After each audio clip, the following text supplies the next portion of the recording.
Hello बच्चों, let's see the question. The question says, which physical property in the alkali metal group increases with the atomic number? So हमें बताना है कि कौन सी property होगी वो एटॉमिक नंबर के साथ इंक्रीज करने के साथ इंक्रीज करेगी। अगर सबसे पहला ऑप्शन हम देखें मेल्टिंग पॉइंट, तो हमें पता है एटॉमिक नंबर के इंक्रीज करने पे ये डिक्रीज करेगी, क्योंकि जैसे जैसे साइज बढ़ेगा मतलब एटॉमिक नंबर बढ़ेगा तो हमारा साइज भी इंक्रीज होगा।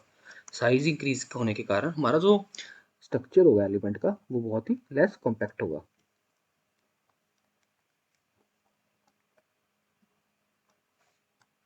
सो लेस कम्पैक्ट होने के कारण ये इजीली हमारे पास मेल्ट कर पाएगा जब हम इसको हाई टेम्परेचर में रखेंगे।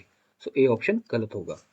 बी ऑप्शन में देखें तो यहाँ पे कहा गया है कि इलेक्ट्रोनेगेटिविटी का ऑर्डर क्या होगा। सो इलेक्ट्रोनेगेटिविटी पता हमें डिक्रीज करेगी, क्योंकि जैसे जैसे साइज बढ़ेगा हमारे पास वैसे ही हमारे पास न्यूक्लियस का जो डिस्टेंस है from nucleus distance from outer electrons ये इंक्रीज करेगा, it would increase. So distance increase करने के कारण हमारा जो इलेक्ट्रॉन है वो इजिली रिमूव हो सकेगा। एंड जो हमारी इलेक्ट्रोनेगेटिविटी है हमें पता है कि ये डिपेंड करती है कि कितना हमारे पास जो इलेक्ट्रॉन के साथ न्यूक्लियस की टेंडेंसी है इसको अट्रैक्ट करने की। सो ये भी डिक्रीज करेगी। सो बी भी गलत होगा। सी में देखें तो यहाँ पे हाइड्रेशन इंथैल्पी कहा गया है। सो हाइड्रेशन इंथैल्पी हमें पता है इसको हाइड्रेशन एनर्जी भी बोलते हैं। तो जो इसका ऑर्डर होता है ये हमारे पास इन्वर्सली प्रोपोर्शनल होता है साइज के साथ। तो साइज इंक्रीज करने पे ये डिक्रीज करेगी। सो सी भी हमारा गलत होगा। डेंसिटी की बात करें तो डेंसिटी हमें पता है इट इज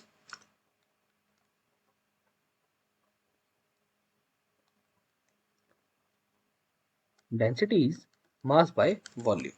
सो यहाँ पे हम देख सकते हैं कि जैसे जैसे हम डाउन द ग्रुप जाएंगे हमारा जो वॉल्यूम है वो इंक्रीज करेगी, क्योंकि हमारा साइज इंक्रीज करेगा एंड हमारा रेडियाई भी इंक्रीज करेगा, जिसके कारण हमारा जो वॉल्यूम है वो भी इंक्रीज करेगा।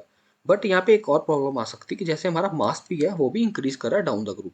बट हमें एक चीज़ याद रखनी है कि फॉर द एल्कलाइन मेटल्स अब अगर हम डाउन द ग्रुप जाते हैं तो वॉल्यूम फैक्टर ओवर पावर कर जाता है, सॉरी मास फैक्टर जो है वो ओवर पावर कर जाता है as compared to the volume factor.